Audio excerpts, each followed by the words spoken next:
कालच्या महासभेमध्ये 2800 कोटीचा TDR या विषयामध्ये जी गोष्ट सांगण्यात आली की ही न्यायप्रविष्ट आहे म्हणून.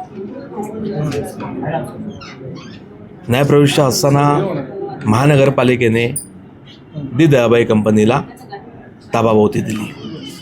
न्यायप्रविष्ट असताना हे नव्हतं दिलं पाहिजे होतं.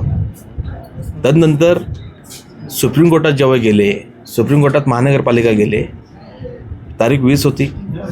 7 तारखेलाच त्यांनी कन्सर्न फाईल केलं, ॲफिडेविट दिलं, ॲफिडेविट माघारी घेतली, म्हणजे केस माघारीच घेतली त्यांनी.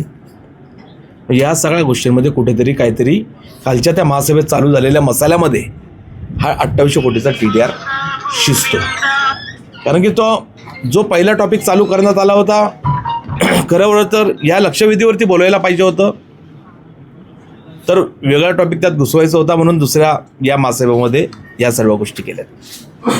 दयाबाई कंपनीला जे देण्यात आलेलं सगळा हा 2800 कोटीचा घोटाळा, 2800 कोटीचा TDR हा देण्यात येणार आहे, तो आम्ही देऊन देणारच नाही पहिली गोष्ट म्हणजे.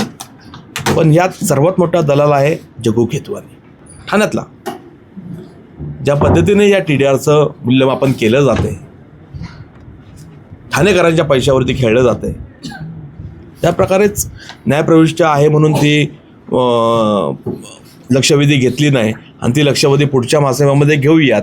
मग तोपर्यंत सभागृहात नेत्यांनी पण सांगितलं की जोपर्यंत याच्यावरती काय पुढच्या महासभेपर्यंत किंवा याच्यावरती काय विषय होत नाही आहे, टॉपिक होत नाहीत, तोपर्यंत त्यांना TDR देण्यात येणार नाही असं सांगण्यात आलं.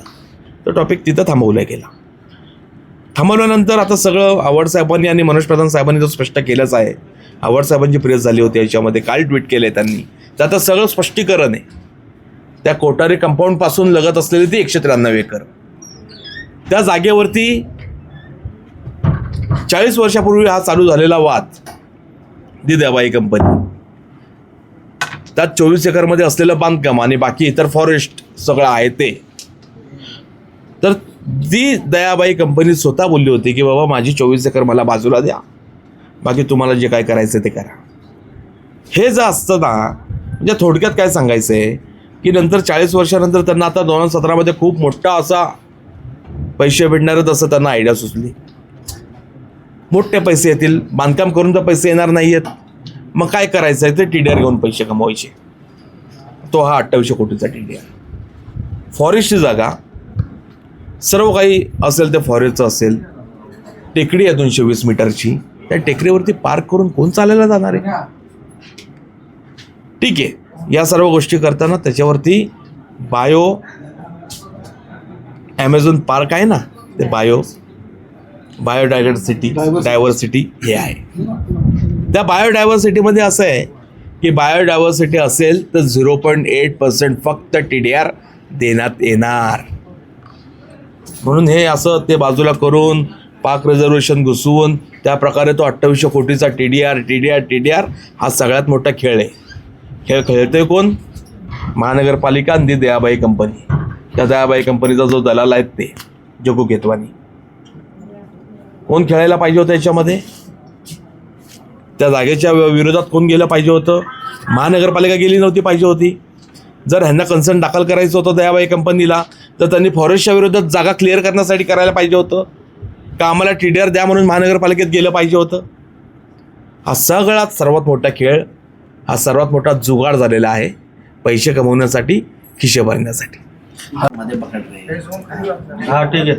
हा मेट्रोसारखा महाप्रकल्प महाराष्ट्राचा, संजय गांधी राष्ट्रीय उद्यानाच्या जमिनीवरतून तो वाद पेटला, विधानसभेत गाजला, तुमच्या कोर्टामध्ये गाजला आणि मग सुप्रीम कोर्टामध्ये गाजला.